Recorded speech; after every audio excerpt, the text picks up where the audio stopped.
Bonsoir à tous. Merci de votre présence. Nous sommes réunis ce lundi 27 janvier 2025 pour la commémoration du 80e anniversaire de la libération du camp d'Auschwitz-Birkenau. Cette cérémonie s'inscrit dans le cadre de la Journée internationale du souvenir de la Shoah et plus généralement de la mémoire des génocides et de la prévention des crimes contre l'humanité.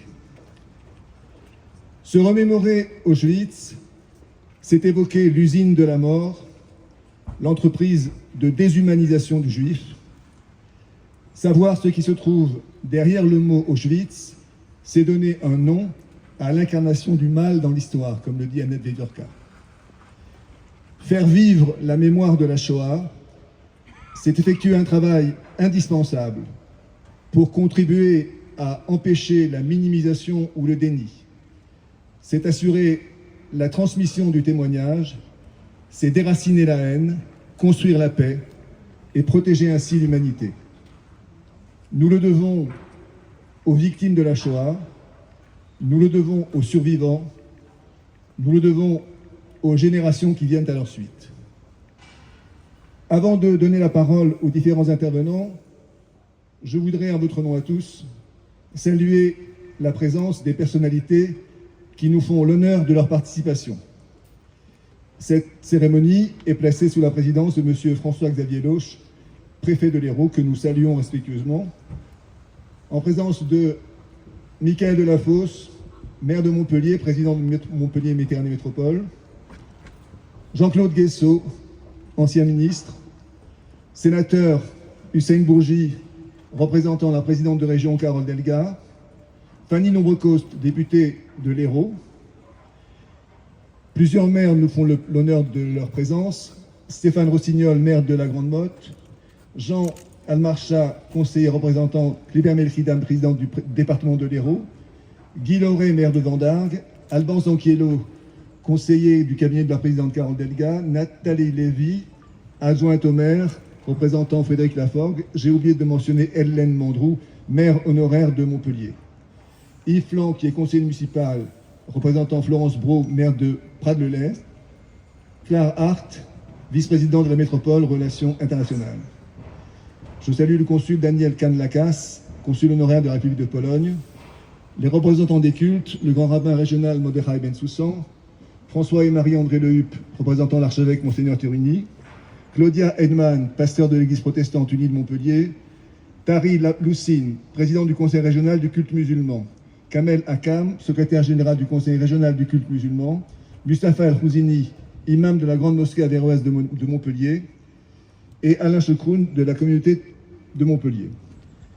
Remercions à nouveau les forces de sécurité, colonel Savy, délégué militaire départemental, Benoît Desmartins, directeur interdépartemental de la police nationale de l'Hérault, le général Éric Flores, commandant du SDIS 34, capitaine Benoît Ramage, qui représente le général Thomas Deprec, du groupement de gendarmerie. Membre de la justice, Jean-Michel Etcheverry, premier président de la Cour d'appel de Montpellier.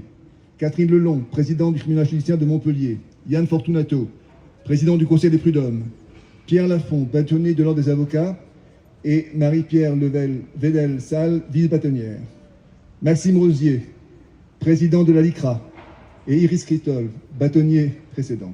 Amine Farage, président des droits de l'homme, accompagné de sa délégation, dont Cédric Amourette, Michel Tisser, avocat, président du FAS Hérault. Représentant l'éducation et les universités, Sandy David Noisette, d'Azen de l'Hérault, représentant la rectrice Sophie Béjean, Philippe Auger, président de l'Université de Montpellier, Guylain Clamour, doyen de la faculté de droit, Isabelle Parot, vice-présidente de l'Université des Sciences Sociétés, Agnès Lecard, vice-présidente des Relations internationales, représente Anne Fraisse, présidente de l'UPV Montpellier 3, Jean-Michel Marin, doyen de la faculté des sciences de Montpellier, Nicolas Marty, directeur de l'Institut universitaire IPAG, et Nadine Gruner, directrice de la maison de Heidelberg. Et merci donc à vous tous qui vous associez à cette cérémonie, aussi bien dans l'assistance qu'à travers les réseaux sociaux. Nous avons prévu pour cette cérémonie quelques prises de parole avant le chant des Rachamim, le dépôt des gerbes, la minute de silence, et nous finirons avec la Marseillaise. Nous commençons par l'intervention de M. Michael Yankou, délégué régional du comité français pour Yad Vashem.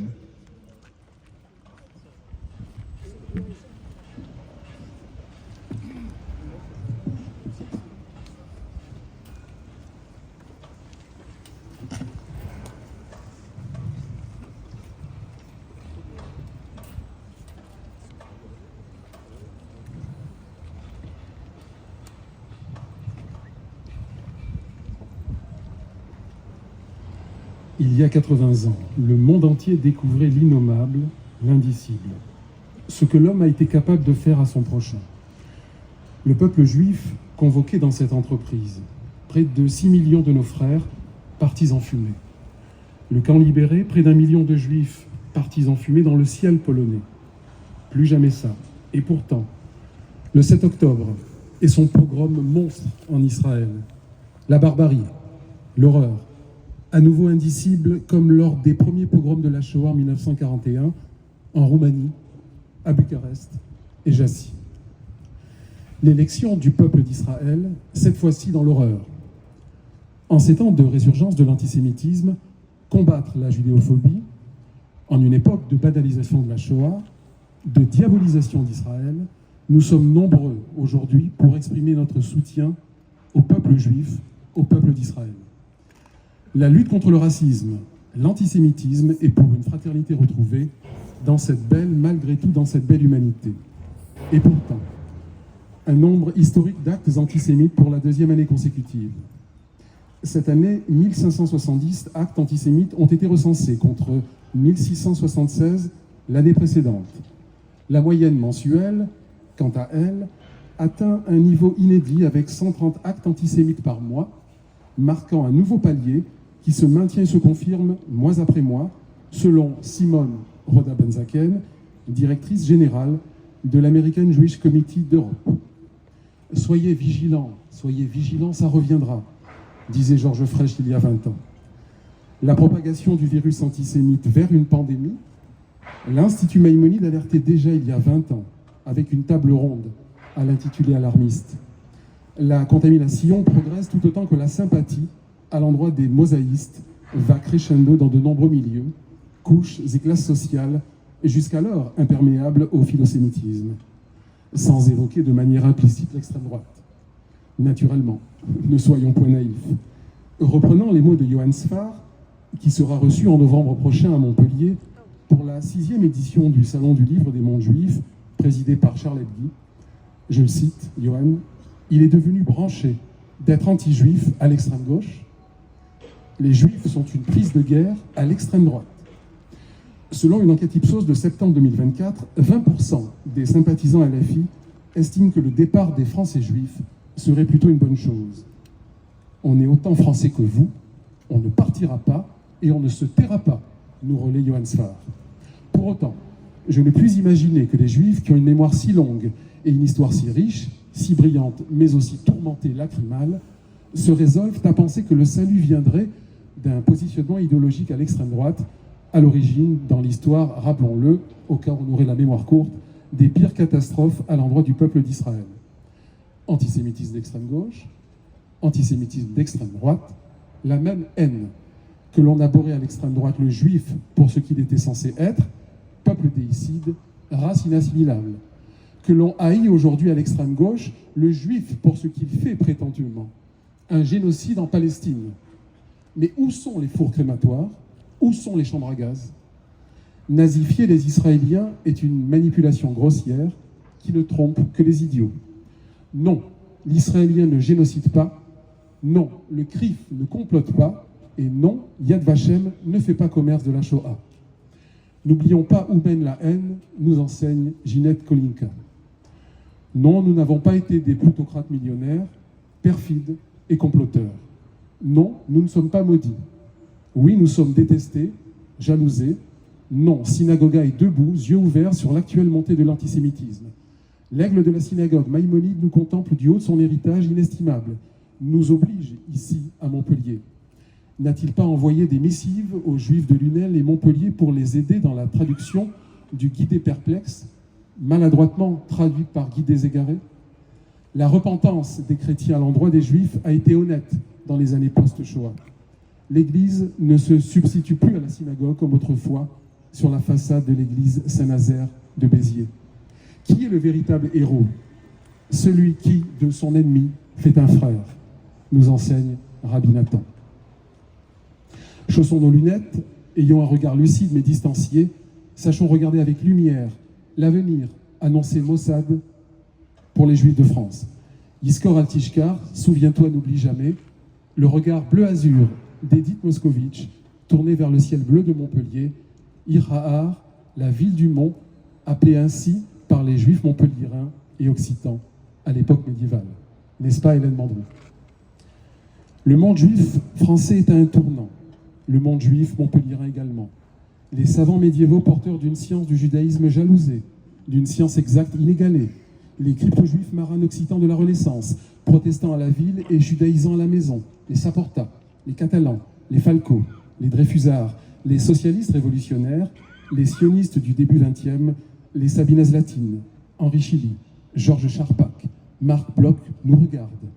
Et plus encore, les Simone Veil, Élie Buzine, Marceline Loridani-Vance et Élie Wiesel, qui aimaient tant Montpellier.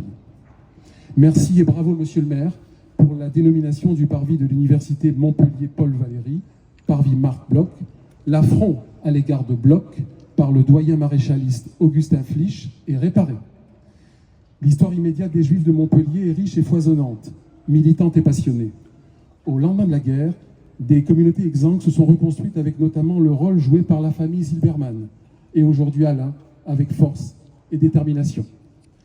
Revivifié par l'apport de Juifs séfarades du Maghreb, un judaïsme décomplexé, matiné d'un rigorisme rituel, un judaïsme ensoleillé, la création de la journée de Jérusalem avec Armand, Sabit, Tcherniak, Bonomo et Michel Bensoussan, incontournable dans la collectivité juive locale, la naissance de la délégation du CRIF avec Hubert Alouche et Perla Danan, la transformation de RJL, radio juive languedocienne cofondée par le professeur Carole Yankou, en Radio Aviva par Hubert Alouche et développée de manière remarquable par Perla Danan, la naissance d'une délégation du Comité français pour Yad Vashem par Guy Zemmour, transmise par la suite à Edith Moscovitch et moi-même, et enfin, les derniers seront les premiers, la création par les bâtisseurs, les professeurs Sirat et Fresh, de l'Institut Maïmonide, temple du savoir, et appelé à une destinée exceptionnelle, nous porte vers un avenir voulu radieux. Le judaïsme montpelliérain est unique, une étoile veille sur elle, celle de l'aigle de la synagogue Maïmonide, qui par-delà les siècles et des affronts commis à son endroit et son opus magnum lors du brûlement de son guide en place publique à Montpellier en 1230, accompagné de l'expulsion des Juifs en 1306 par Philippe le Bel, c'est avoir une longue mémoire car une grande histoire, celle de l'Israël diasporique. L'âge d'or du judaïsme montpelliérain, sous la bienveillance Guillaume, n'est-ce pas, cher Michael Delafosse, cher monsieur le maire, cher ami, cher Michael, résonnera dans le futur comme une promesse, un espoir. Yehoshua Elior, mon fils, en est témoin, comme une vigie, un phare, avec, dans le rétroviseur de l'histoire, la douce image de son arrière-arrière-grand-mère, Zelda Herzenberg, tuée par les nazis en 1944. Yizkor al Tishkar, souviens-toi, n'oublie jamais. Je vous remercie.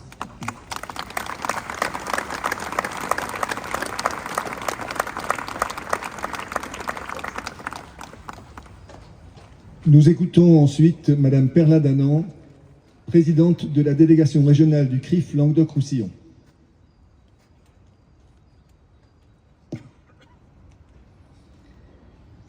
Monsieur le préfet, monsieur le maire-président, chers amis parlementaires, chers amis publics nombreux. Souviens-toi, disait Michael, oui, souviens-toi. L'anniversaire de cette libération d'Auschwitz, elle n'a pas été libérée. C'est qu'ils étaient déjà dans la marche de la mort. Et c'est ce qui a montré au monde les exactions des nazis ce jour-là. Ils sont venus, effectivement, et on a découvert l'horreur. C'est devenu une journée internationale des génocides. Les génocides, je le rappelle, où il y a une volonté déterminée d'aller chercher un peuple pour ce qu'il est, n'importe où sur la planète. Que je sache, les Palestiniens ne sont pas discriminés à Montpellier ou à Jérusalem.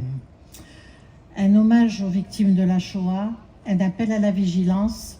Nous imaginons notre travail de mémoire, nous imaginions que ce serait un travail tranquille. qui allait s'estomper peu à peu dans son acuité, sa nécessité. Et pourtant, nous avons dit très souvent plus jamais ça, en étant convaincus que ce message pérenne était de moins en moins adapté.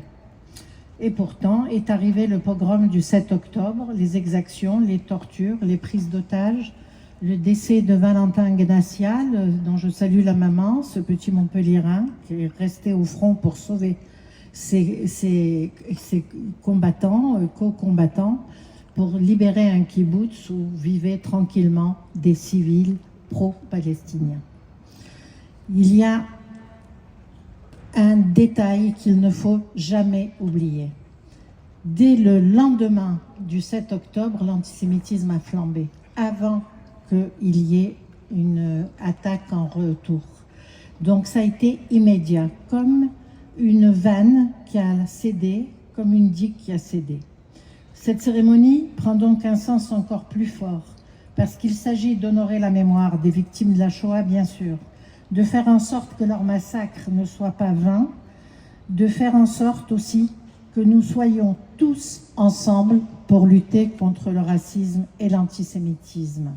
80 ans après la libération des camps, c'est encore plus important d'être ensemble, réunis, soudés, juifs, non-juifs, laïcs, peu importe, mais d'être soudés contre la haine. Les chiffres de l'antisémitisme sont préoccupants. Michael les a donnés, plus de 1600 actes pendant les 2 dernières années, quand même une tendance particulière. L'antisémitisme à présent cible d'abord les personnes. Il est particulièrement violent. Plus de 10% des atteintes aux personnes sont des violences physiques.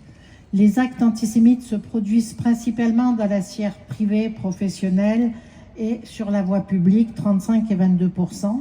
Et les actes antisémites sont commis sur la quasi-totalité du territoire. 87% des départements sont touchés sur 101, y compris des départements où il n'y a plus de juifs.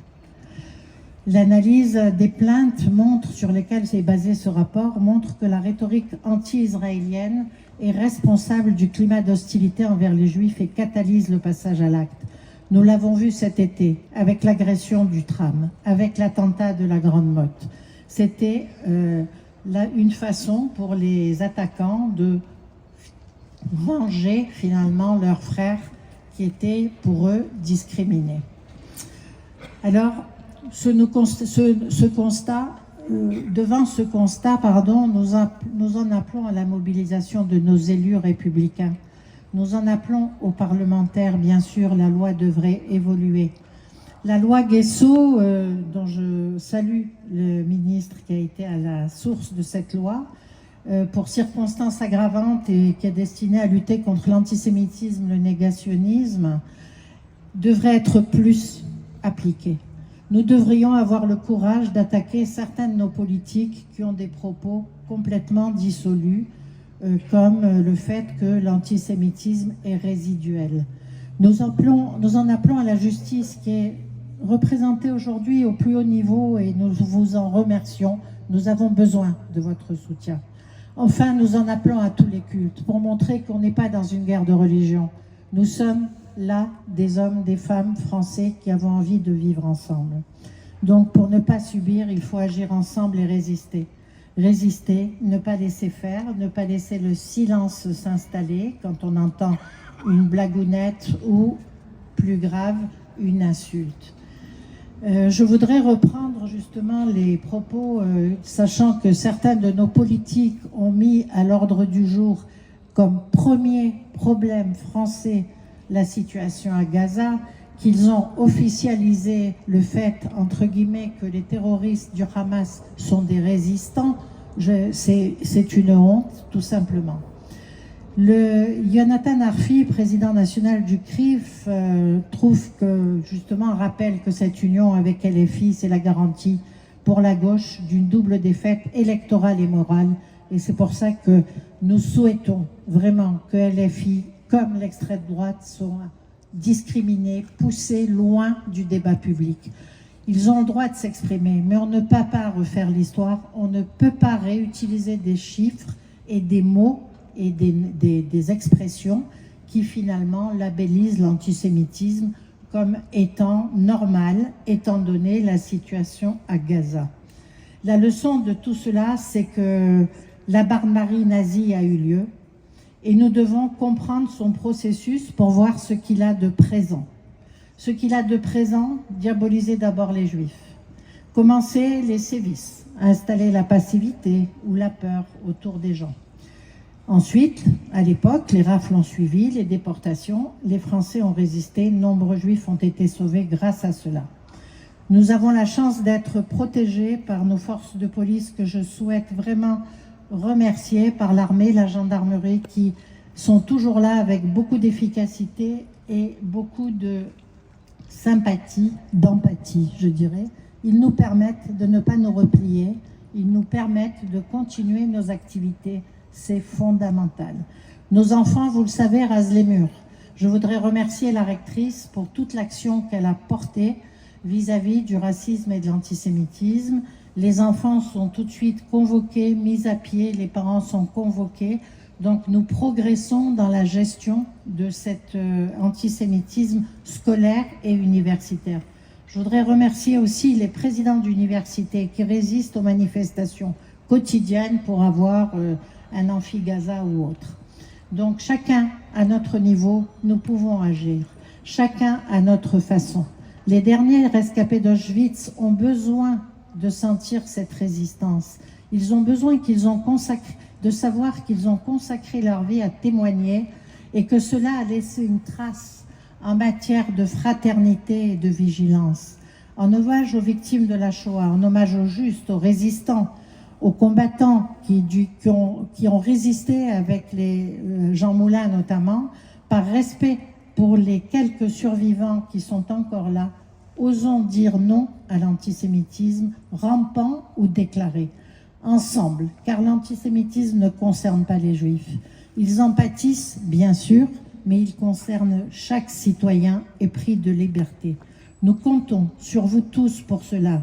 Décideurs, chefs d'entreprise, forces de l'ordre, présidents d'associations, juristes, nous comptons sur vous pour que, ensemble, nous progressions sur cette lutte contre l'antisémitisme, chacun dans sa sphère immédiate.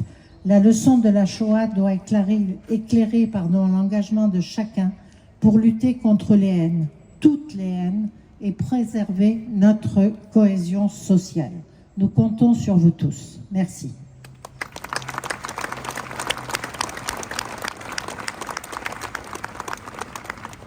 La parole est à Monsieur Michael Delafosse, maire de Montpellier, président de Montpellier Méditerranée Métropole. Monsieur le ministre, monsieur le préfet, Madame la députée, monsieur le sénateur, mesdames et messieurs les élus du département et de la région, mesdames et messieurs, chacun dans vos grades, qualités et fonctions, tous ceux qui avaient jugé utile d'être présents en ce 27 janvier, 80 ans après l'entrée d'un officier de l'armée rouge découvrant le camp de Auschwitz-Birkenau. Merci de votre présence. Chère Hélène Mandrou, maire honoraire, nous nous tenons ici dans le parc d'Arménie et derrière moi se trouve une stèle qui fut édifiée à votre initiative, rappelant la parole courageuse du président de la République française le 16 juillet 1995, au lendemain de son élection, rappelant la responsabilité de l'État français dans les déportations. Mal nommer les choses est ajouter au malheur du monde. Ainsi parlait Camus. Qu'il nous a fallu du temps pour affronter cette vérité que fut celle de la Shoah. En France, en Allemagne et dans toute l'Europe. Ce travail a été fait auprès de prises de position courageuses, aux origines insoupçonnées. Je veux parler ici Et cette image va surgir en vous, de celui à qui nous avons donné, Monsieur le Président de l'Université, le nom du parvis de la faculté de droit, Taïtinger, qui au dossier de l'écran décrit les rafles, quand d'autres, venant des rangs de l'extrême droite, niaient toute responsabilité. De l'historien francophile et francophone minutieux qu'est Robert Paxton, pardonnez-moi, et qui pointa la responsabilité de la France dans les déportations. Et oui, notre pays ne fut pas à l'abri des ténèbres de l'antisémitisme ni du racisme. Cher Michael, président de Yad Vashem, cher Michael, tu as eu raison de rappeler ici à Montpellier la présence multiséculaire de Juifs qui ont tant fait pour Montpellier. C'est un fait connu de cet auditoire, mais trop méconnu de nos concitoyens. Présence juive depuis toujours, dont le mikvé est le témoignage patrimonial, dont le Marzor est l'un des témoignages très puissants, qui nous rappelle d'ailleurs les liens avec des Montpelliérains de confession mahométane qui aimaient à dialoguer. Je vous parle d'un temps lointain, le Moyen-Âge. Racines profondes de notre ville. Racines puissantes qui firent, Monsieur le Préfet, que des figures comme Camille Ernst, secrétaire général de la préfecture, contre-modèle de Papon, fut fait juste parmi les nations et se trouve à Yad Vashem. Comme Suzanne Babu, que des Montpelliérains et des Montpelliéraines ont eu la grande intelligence de me proposer et ensuite au conseil municipal d'honorer ce parc. Ils sont les figures de ceux qui protégèrent des Montpelliérains des rafles parce qu'ils étaient menacés car juifs. Il nous faut rappeler cela. Cette histoire était méconnue. Il a fallu aussi un travail pour la révéler. Parce que la Shoah a dû conquérir la vérité dans la douleur des deuils. Et je sais, je le dis chaque année, qu'en cet instant, pour beaucoup d'entre vous, il y a sur l'arbre généalogique des absences. Et mes pensées vont vers vous. Nous aurons d'ailleurs dans notre politique mémorielle, à laquelle je suis extrêmement attaché, à l'image de la dénomination du parvis Marc Bloch de notre université, remarquable université Paul Valéry. Nous aurons un rendez-vous, nous en avons convenu au centre pour que notre monument aux morts ait une stèle à côté du monument où il se trouve la terre d'Auschwitz qui fut ramenée par Georges Frêche et à l'époque des représentants du consistoire qui avaient fait le déplacement. Une stèle sera posée avec tous les noms des Montpelliérains qui, hélas, ont perdu la vie à Auschwitz. Car si Esther Senot, si Ginette Kolenka, qui récemment ont été accueillis à Montpellier, nous donnant de la force, parce que de l'espoir dans la jeunesse qui s'est approprié ces témoignages, telle une flamme qui se transmettra de génération en génération, nous savons que nous devrons continuer à entretenir et honorer cette mémoire. Nous le ferons le moment venu et c'est Michael Yankou qui aura la charge de proposer chacun des noms à cet endroit. Je voudrais revenir à Camus. Mal nommer les choses, c'est ajouter au malheur du monde. Ici, nous nous souvenons de Auschwitz, des victimes d'Auschwitz-Birkenau, victimes de la Shoah. Qu'il me soit permis d'y ajouter les Tziganes, Sinti et Roma. Nous tenons ici une cérémonie à la mémoire des victimes. Nous sommes une des rares villes de France à le faire. Nous l'avons fait en présence d'Olivier Klein, d'Ilkra, qui était venu ici.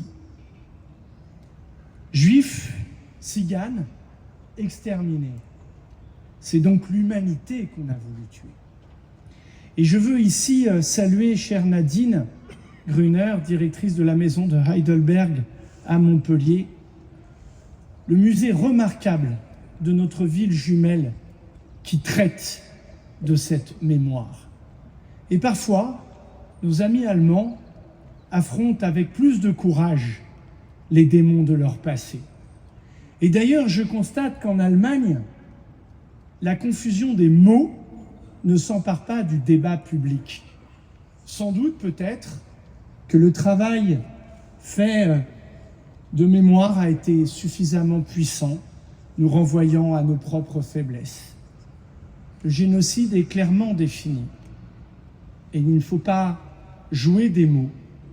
Aujourd'hui, beaucoup de confusions sont entretenues par les gestes, par le vocabulaire. Un geste ne se répète jamais par maladresse. Certains cultivent cela pour d'autres desseins, ou plutôt des desseins de haine funeste. Le grand enseignement de Auschwitz, c'est celui de ceux qui ont trouvé la force de pardonner, de se tourner et de tendre la main et de faire œuvre d'humanité. Chaque fois qu'on entretient une confusion, c'est ce geste-là qu'on insulte. Merci d'avoir cité Johann Sfar, qui aujourd'hui dénonce l'antisémitisme contemporain, alors qu'il prend la parole avec une ardence et une justesse dans un conflit qui nous déchire au Proche-Orient, en appelant au chemin du dialogue. Merci, cher Michael. Je voudrais moi-même apporter une contribution, ou plutôt me faire le porte-parole. Une chose qu'il ne faut pas laisser dire. Le camp de Auschwitz-Birkenau n'a pas été libéré. Tal Brutmann le dit très justement. Ce n'était pas un objectif. Le camp de Auschwitz-Birkenau cesse parce que ses bourreaux fuient et engagent les marches de la mort racontées par un enfant, Elie Wiesel. Ces marches de la mort. Et c'est parce que sur le chemin de Berlin se trouve en Pologne ce camp qu'un officier de l'armée rouge découvre les quelques survivants. Que ça aurait été rassurant de savoir que les Alliés, des deux côtés, auraient pu penser qu'il devait être un objectif que la libération de ces camps, dont on connaissait d'une certaine manière l'existence sans en mesurer l'ampleur. Prudence donc, encore à nous, sur l'usage des mots. Parce qu'il faut bien connaître cette histoire. Et je veux, cher Hussein, saluer la présidente de région qui finance des voyages pour les lycéens qui se rendent à Auschwitz-Birkenau. Sous un guide averti, je suis très touché de donner son nom, Olivier Lalieu, qui organise les visites et qui commence plus comme avant dans ce camp. Avant, on commençait par les Polonais fusillés, etc., etc. Non, on commence par l'horreur et puis ensuite on remonte le temps. Bravo de faire cela aux côtés de l'Éducation nationale qui envoie maintenant ses professeurs d'histoire pour qu'ils enseignent bien. Il nous faut donc continuer ce travail. Je ne crois pas qu'il nous faut résister. Je me permets, chère présidente, chère Perla, de prendre ce terme. Il nous faut tenir en humanité et en fidélité aux principes d'après 1945. C'est le rôle que nous nous astreignons tous. C'est notre devoir. J'évoquais en aparté à monsieur le préfet l'article 40 sur un négationniste des réseaux sociaux et il me disait « Nous avançons, monsieur le maire. Je veux ici saluer l'action du corps préfectoral, de vos collègues, de vous-même, monsieur le préfet, de l'autorité judiciaire qui ne passent plus par perte et profit, parce que parfois submergés par les dossiers. Aujourd'hui, les réponses sont réelles. Il faut les entendre. La faiblesse, elle existe dans le débat démocratique. Parce que parfois, nous laissons passer des mots, des confusions. Et les jeunes esprits sont perdus. Et donc, nous devons continuer à les éclairer. C'est notre responsabilité. Je crois à notre solidité, mais je suis lucide. Nous devons être lucides sur effectivement l'explosion de l'antisémitisme depuis le 7 octobre qui a désinhibé toutes les paroles. L'antisémitisme, la haine, évidemment. Mais nous devons être lucides sur cet antisémitisme qui, je le dis depuis plus longtemps, depuis le début du XXIe siècle, tue en France des citoyens parce que juifs. Ilan Halimi, évidemment, les victimes à Toulouse et hélas beaucoup d'autres de l'hypercachère. Donc nous devons avoir cette vigilance. C'est le message de la citoyenne d'honneur de Montpellier, Ginette Kolenka. À Auschwitz-Birkenau, l'humanité a péri. Les vies sont parties dans des chambres à gaz. Rudolf Hess, le commandant du camp, offrait sa basse besogne et jusqu'à sa corde qui le pendra, continuait à assumer fièrement son œuvre d'inhumanité. Mais le souffle des survivants nous a donné de la force dans la vie. Et ce souffle, nous devons continuer à l'entretenir. C'est cela notre responsabilité. Ce n'est pas les institutions. Les institutions, elles sont solides. C'est chaque conscience ici de l'acceptation où parfois nous détournons le regard, où nous manquons de courage pour dire non, ça ne se dit pas. C'est le sens de la loi Guessot sur le négationnisme, de ne pas laisser passer, rien laisser passer. Les faussaires, ceux qui veulent falsifier l'histoire, ceux qui veulent bafouer le présent. Soyons fidèles à ce que nous sommes, le pays des droits de l'homme. Soyons fidèles à la justice internationale qui a su condamner et qualifier de crimes contre l'humanité ceux qui ont accompli cela. Soyons exigeants auprès de nous. Et ceux qui n'ont pas jugé utile de venir, parce que peut-être ils se sentaient honteux ou pas courageux, n'ayons pas peur aussi de pointer leur absence. Cela est dit. Mesdames et messieurs, comptez sur l'engagement du conseil municipal de la ville de Montpellier. Comptez sur l'ensemble des élus que je connais, des communes de la métropole, pour œuvrer à la lutte contre le racisme, l'antisémitisme, pour continuer à entretenir la mémoire de ce qui est une salissure pour la conscience de toute l'humanité, la Shoah. Comptez sur nous. Nous ne céderons jamais. Nous le devons aux victimes de la Shoah. Nous le devons à l'idée que nous nous faisons de l'humanité. Je vous remercie.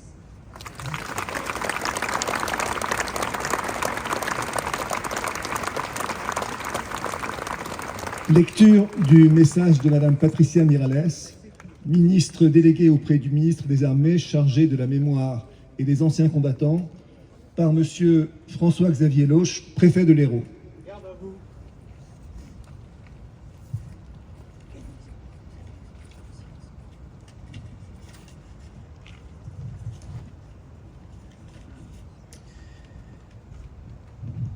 Il y a 80 ans, les soldats de l'armée rouge entraient dans le camp d'Auschwitz-Birkenau. Dans la neige d'une plaine de Pologne, dans les boues gelées de ces terres qui servaient jadis à nourrir les hommes, ils passent devant des miradors désertés et franchissent des lignes de barbelés agressivement lancées vers le ciel. Ils y découvrent alors une horreur qui hantera l'espèce humaine pour l'éternité. Partout gisent des corps abandonnés, amassés et liés les uns aux autres par le gel, éparpillés sur les paillasses et à l'intérieur des baraquements. Les morts sont partout.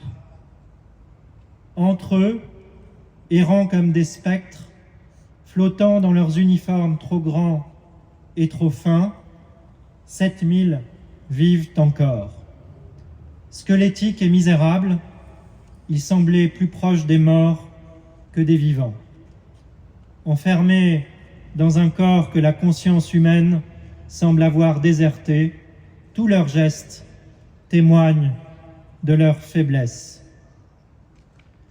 Depuis plusieurs jours, depuis que les derniers SS ont fui, entraînant dans les marges de la mort plus de 70 000 déportés blessés, épuisés, et dont la majorité va être engloutie dans la nuit et le brouillard des étendues glacées de Silésie, eh bien l'usine de la mort a cessé son ronronnement perpétuel.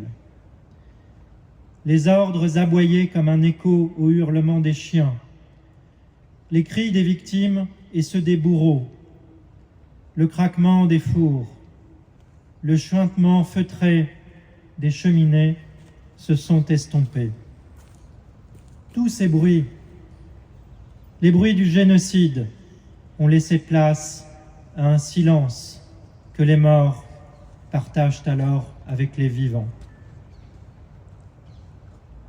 Ils ne le savent pas encore, mais les soldats de l'Armée rouge viennent de découvrir la plus grande industrie de mise à mort jamais conçue et exploitée par l'homme. Par des hommes qui n'aimaient pas l'homme.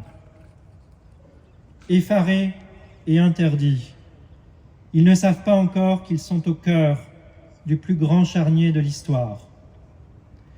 La terre et les nuages bas sont chargés des cendres d'1 100 000 morts. Et plus largement, les pays et les vastes contrées d'Europe orientale ont vu 6 millions de Juifs se faire assassiner. Auschwitz appartient depuis à l'humanité. La plaie que les nazis ont ouverte sur les terres violentées et torturées de Pologne ne doit ni se refermer, ni même cicatriser dans la conscience des hommes. Elle doit rester vive au cœur de chaque esprit.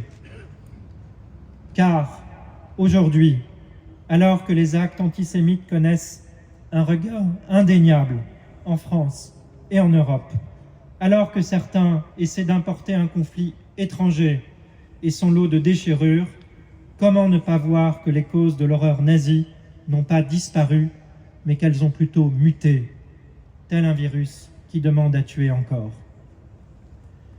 Le plus jamais que nous impose la Shoah est un impératif catégorique. Nous devons veiller à son respect avec vigilance et persévérance.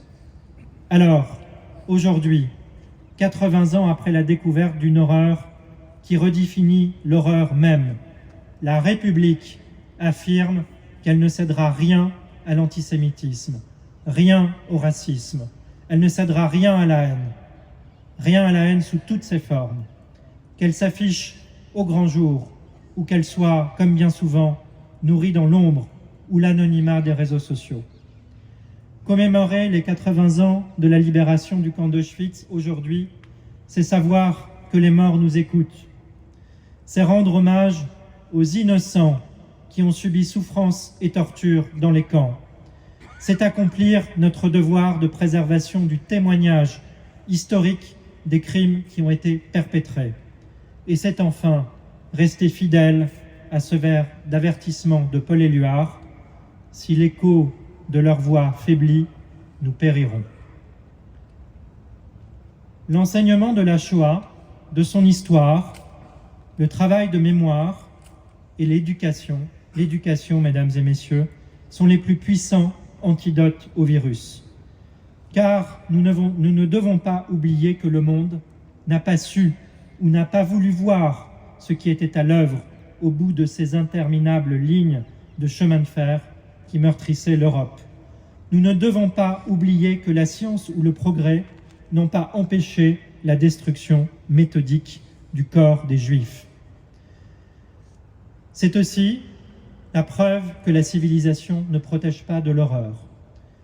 Lorsqu'elle est abreuvée de ressentiments et de rancœur, elle devient malade d'elle-même et accouche du pire. Alors, 80 ans après la fin du génocide, la lutte contre les actes et discours de haine doit être la marque distinctive de notre époque. Vive la République et vive la France!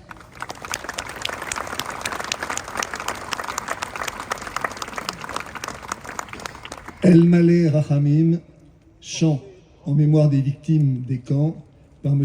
Alain Checroun.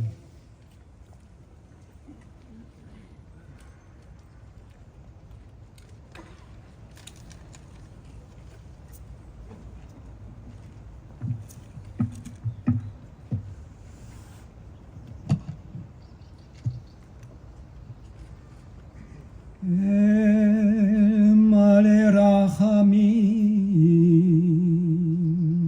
שוכן במרומים, המצא מנוחה נכונה על כנפי השכינה, במעלות קדושים, קדושים וטהורים, כזוהר הרקיע, מהירים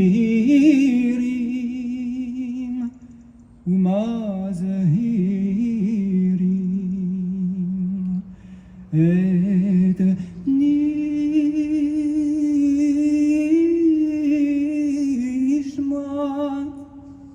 אחינו ואחיותינו בני ישראל שנפלו ושנהרגו ושנשחטו ושנשרפו באש באושוויץ, בירקנאו, טרבלינקה, מיידנק, סוביבור, ברגן בלסן, דחו, טרנסניסטריה, שהלכו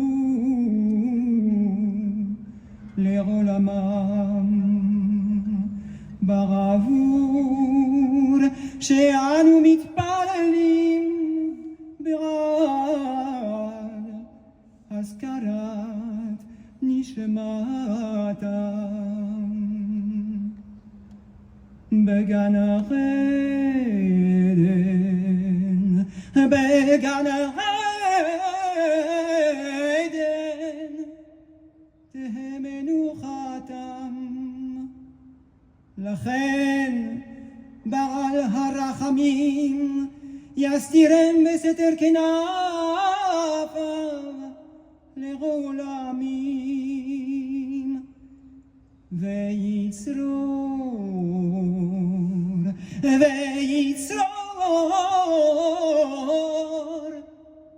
בצרור החיים את נשמתם. אדוני הוא נחלתם, וינוח על משכבם בשלום. ונאמר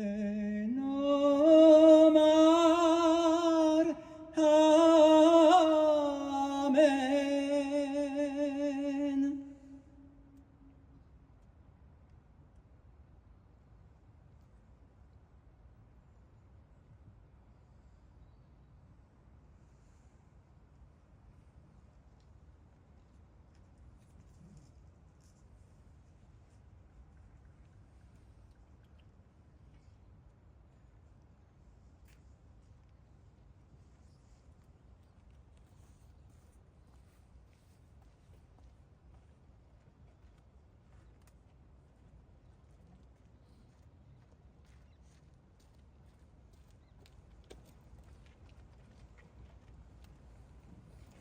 dépôt de gerbes.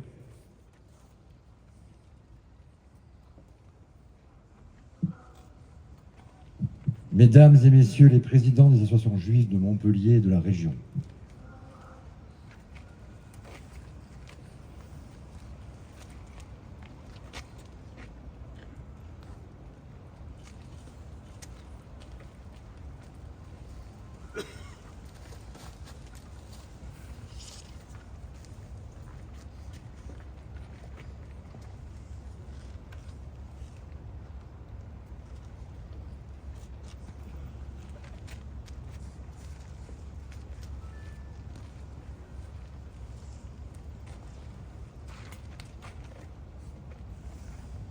Monsieur Jean Almarchin, conseiller départemental représentant le président du conseil départemental de l'Hérault. Accompagné de Monsieur Jérôme Moignet, conseiller départemental.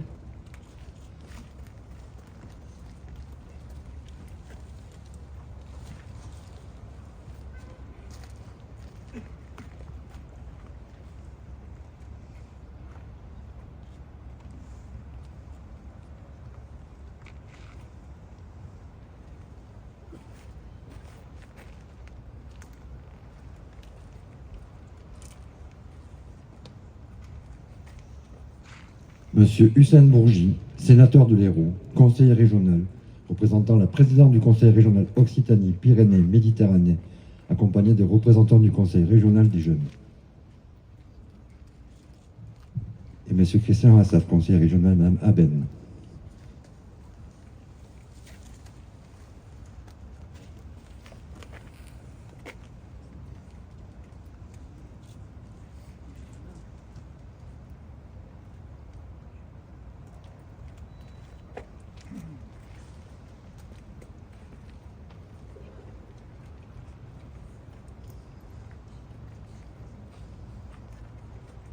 Madame Fanny Drocoste, députée de la 3e circonscription de l'Hérault.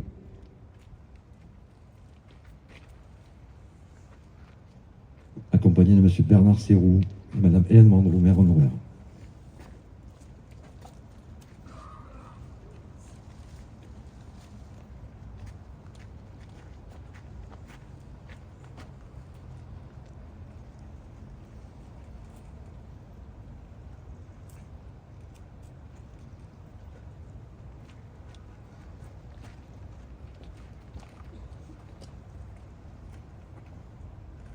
Monsieur Michael Delafosse, maire de Montpellier, président de Montpellier Méditerranée Métropole, accompagné de Monsieur Jean-Claude Guessot, ministre.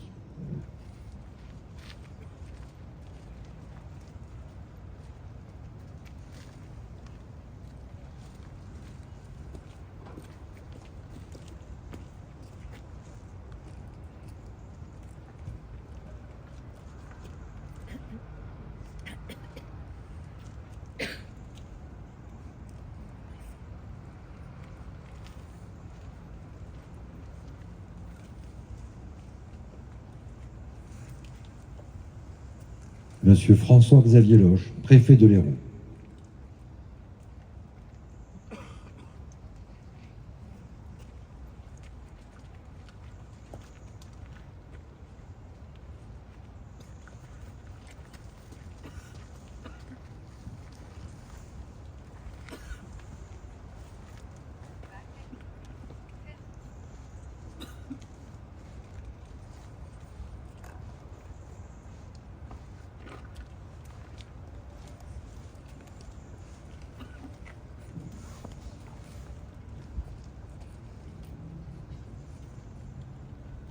Aux morts,